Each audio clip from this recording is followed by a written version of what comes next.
அனைவருக்கும் வணக்கம். தெய்வீக பலன்கள் சேனல் சார்பாக தங்களை அன்புடன் வரவேற்கிறோம். இன்று நம் காணொளியில் காண விரும்புவது ஐப்பசி மாத பௌர்ணமி என்று கிரிவலம் செல்ல சரியான நேரம் எது என்பதை பற்றி இந்த காணொளியில் பார்க்கலாம். வாருங்கள் காணொளிக்கு செல்லலாம். மறக்காமல் ஒரு சப்ஸ்கிரைப் செய்யவும். திருவண்ணாமலை அருணாச்சலேஸ்வரர் கோவிலில் ஐப்பசி மாத பௌர்ணமி தினத்தில் பக்தர்கள் அனைவரும் கிரிவலம் செல்லுகிறார்கள். ஐப்பசி மாதம் 4ஆம் தேதி இரவு 9:43 மணிக்கு தொடங்கி 5ஆம் தேதி இரவு 7:27 மணிக்கு இந்த ஐப்பசி மாத பௌர்ணமி நிறைவடைகிறது. இந்த நேரத்தில் மலையே பரம்பொருள் சிவபெருமானாக வணங்கப்படுகிறது. சுமார் 14 கிலோமீட்டர் தூரம் உள்ள இந்த அண்ணாமலையை பக்தர்கள் வலம் வரலாம் என தெரிந்து கொள்ள வேண்டும்.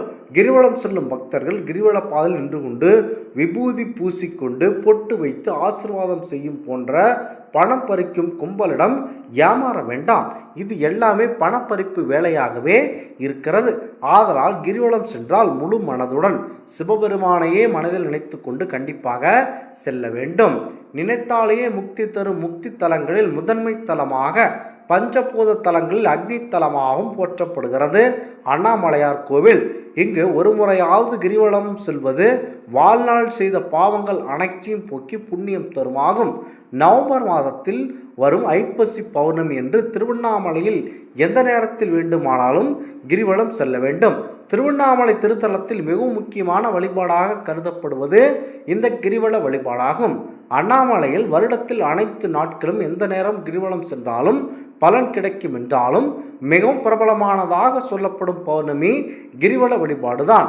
மாதந்தோறும் பௌர்ணமி நாட்கள் ஆயிரக்கணக்கான பக்தர்கள் அண்ணாமலையார் கோவிலில் கிரிவலம் செய்து வழிபாடு செய்வதை வழக்கத்தில் வைத்திருக்கிறார்கள்.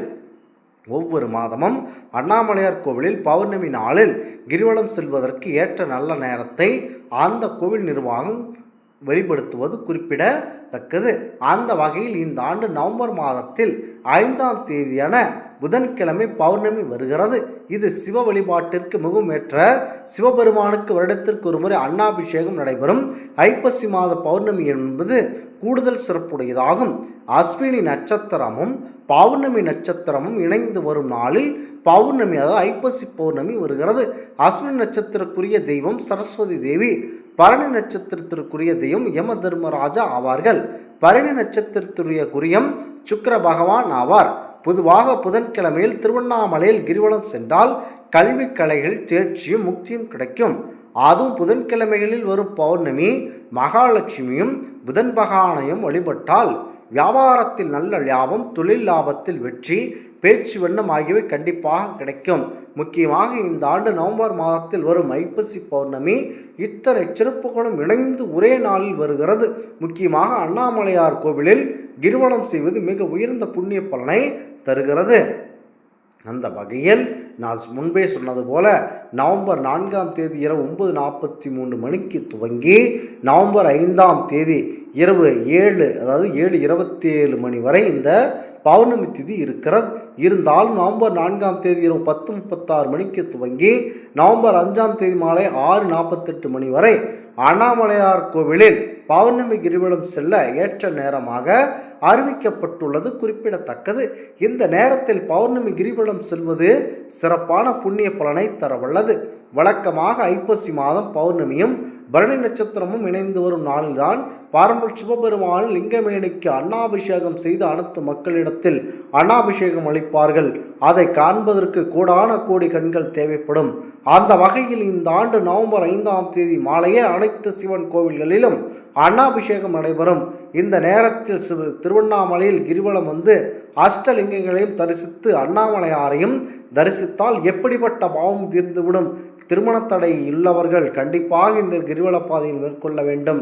குழந்தை பேர், அதாவது ஆண் குழந்தை இல்லாமல் தவித்து கொண்டிருப்பவர்கள் அல்லது குழந்தையே இல்லாமல் தவித்து கொண்டிருப்பவர்கள் அனைவரும் இந்த கிரிவல பாதையில் ஒரு முறை சென்று வாருங்கள். அனைத்திற்கும் முக்தி தரக்கூடிய அற்புதமான தெய்வம்தான் அண்ணாமலையார். அதோடு கோடிக்கணக்கான லிங்கங்களை தரிசித்த பலனும் பௌர்ணமி கிரிவலம் வந்த பலனும் ஒரே நாளில் கிடைக்கும்.